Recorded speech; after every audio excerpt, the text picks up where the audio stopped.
full of New Britain athletes.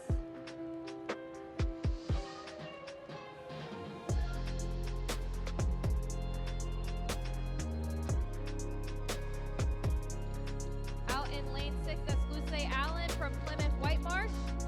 New personal best of 25.73. Hi guys, welcome back to the channel. So after Trump's executive order came out, keeping men out of women's sports, a lot of states changed their inclusion policies to show that they were falling in line with the executive order, to show that they were going to comply. One of those states was Pennsylvania. The Pennsylvania Interscholastic Athletic Association's board voted last week to remove a policy that had deferred to school principals to determine an athlete's gender. So they changed their policy that allowed transgender athletes to compete in prep athletics in order to follow President Trump's executive order. The board of the Pennsylvania Interscholastic Athletic Association voted to remove a policy that had deferred to school principals to determine an athlete's gender when questioned or uncertain, and instead approve one that officials said was designed to comply with Trump's order. The new policy defers to principals to determine a student's sex when questioned or uncertain, and adds a line that says that, in accordance with Trump's executive order, schools are required to consult with their school solicitors relative to compliance with the order. So while there were other states like Maine and California that defied the executive order, Pennsylvania seem to fall in line, seem to honour the order. So why is it tomorrow a transgender athlete is scheduled to compete at a state championship? A high school transgender athlete who is male is going to be competing tomorrow. So the recent updates to Pennsylvania's gender policy on high school sports won't stop a transgender athlete from racing against girls in the state championships. An 18-year-old Melbourne student who identifies as female is scheduled to compete Sunday in the girls' indoor track and field event, despite President Trump's executive order on single-sex sports and a gender policy update approved last week by the Pennsylvania Interscholastic Athletic Association. So Ron Lepresti, president of the Pennsylvania Track and Field Coaches Association, which sponsors the championships, said he was told that the PIAA's policy changes really didn't change much when it comes to transgender athletes. They have not changed their policy, Lepresti told the Washington Times. Their policy right now is that until the law changes, a school determines what athletes can compete on what teams. And since we follow PIAA rules, that's where we stand. When it comes down to it, these sporting bodies in various states are deciding to ignore this executive order, even if they've presented the appearance of complying with it. Just like with the NCAA. We see you, NCAA. We see you, NCAA. We see you. You announced a new policy after Trump's executive order. This policy does not protect females. It sets no clear boundary. This policy does nothing. To ensure women's sports Are for women only. You said you were going to comply with federal law. But you didn't. Your policy is based on a birth certificate. That's the proof required. But it's no proof of sex. A birth certificate is a piece of paper. Which can be altered in all but 6 states. And around the world. And they can be wrong. In 44 states, a person can change their birth certificate to say female. And your policy still allows males on women's teams and in their locker rooms. We see you, Charlie Baker. We see you, Charlie Baker. We see you, NCAA. We see you. We've been spit on. We've been yelled at. Called terrible names. We've been shot at. You tried to silence us. But we are not going away. Young athletes are depending on us. They're depending on you. And if you won't stand up for female athletes, we will. We demand fair sports. We deserve safe sports. We aren't backing down.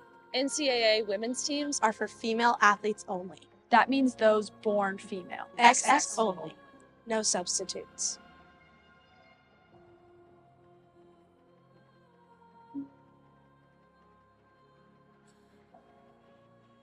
They changed their policy, but despite changing their policy, transgender athletes can still compete against girls. and they can even enter into the locker room. And we have had athletes enter into these competitions. It's all based on whether the school wants to comply. It's all based on whether the states want to comply. So on Monday, I believe there's going to be a cloture vote for the Protection of Women and Girls in Sports Bill, and then it will go on to be voted on whether it's going to pass through the Senate. So that's what they're saying. They're saying that until it's actually written into the law, we're going to do what we want. Now, I'm all for the states deciding what they're going to do, but it's very disappointing to see that these states are deciding to continue perpetuating this injustice against women, this injustice against girls. They're continuing to force female athletes to compete against boys and men in sports. And they're continuing to allow them into their locker rooms, all of which I consider to be abusive. So when it comes down to it, a line needs to be drawn. And I hope the Democrats do the right thing, because there are several Democrats who it all hinges upon. Because the Republicans have said that they support this wholeheartedly. This is their time to put their money where their mouth is. You say you care about women, women's rights and all of that. They need to do the right thing tomorrow. At least allow it to be voted on. At least do that. Because these states they're not doing the right thing. We're still seeing this issue despite the executive order. So February 19, the PIAA Board of Directors drew national headlines when it updated its gender policy, but the changes largely amounted to replacing gender with sex and placing the school in charge of determining the student's sex rather than the principal. You would think that changing the wording from gender to sex would solve everything, because it literally means that if somebody's male, they can't compete because it's based on sex biology. Which I still don't believe there's any difference between gender and sex, but whatever. There's definitely a difference between gender identity and sex. So you would think that would solve it, but apparently they're still determining that these people are female. If they somehow happen to have a birth certificate that says female, that's enough for these sporting bodies, even though it's not rooted in reality. This person identifies as a female, but clearly isn't. So the revised policy says, where a student's sex is questioned or uncertain, the decision of the school as to the student's sex will be accepted by the PIAA.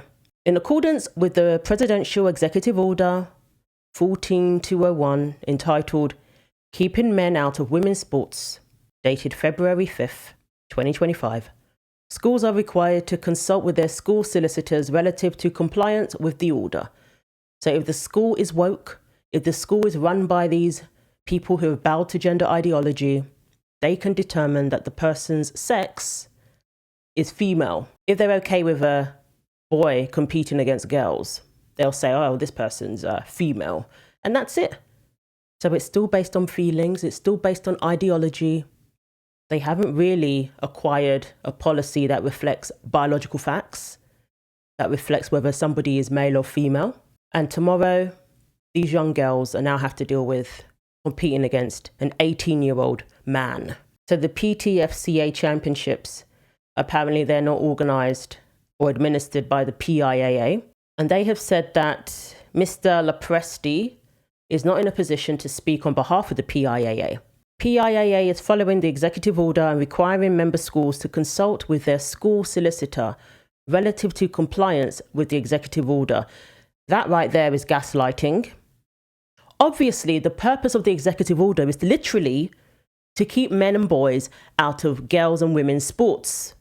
That's the purpose of the executive order. So if your policy still allows men to compete in a women's state championship, clearly you're not following the order.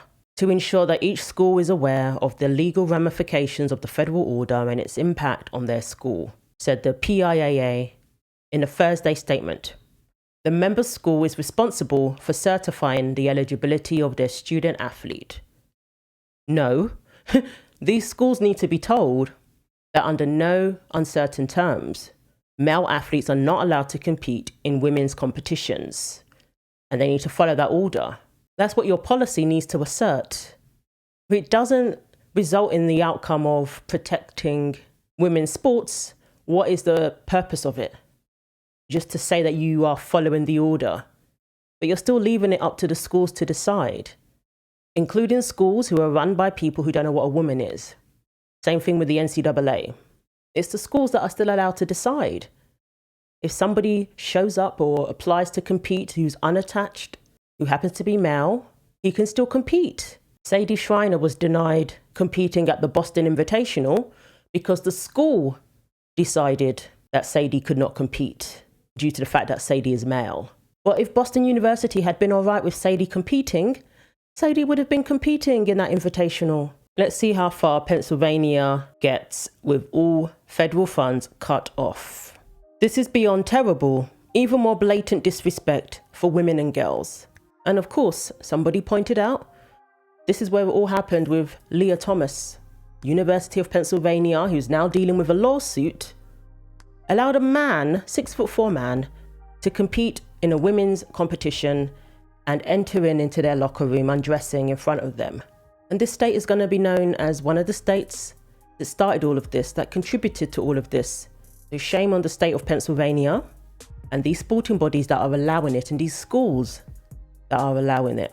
But come Monday, we need to see great progress being made in passing this protection of women and girls in sports bill. Clearly, when it comes down to it, this will determine who really cares about women and girls. So let me know what you think. Thanks for watching. Like, comment and subscribe. Take care of yourselves and God willing, I will see you in the next video.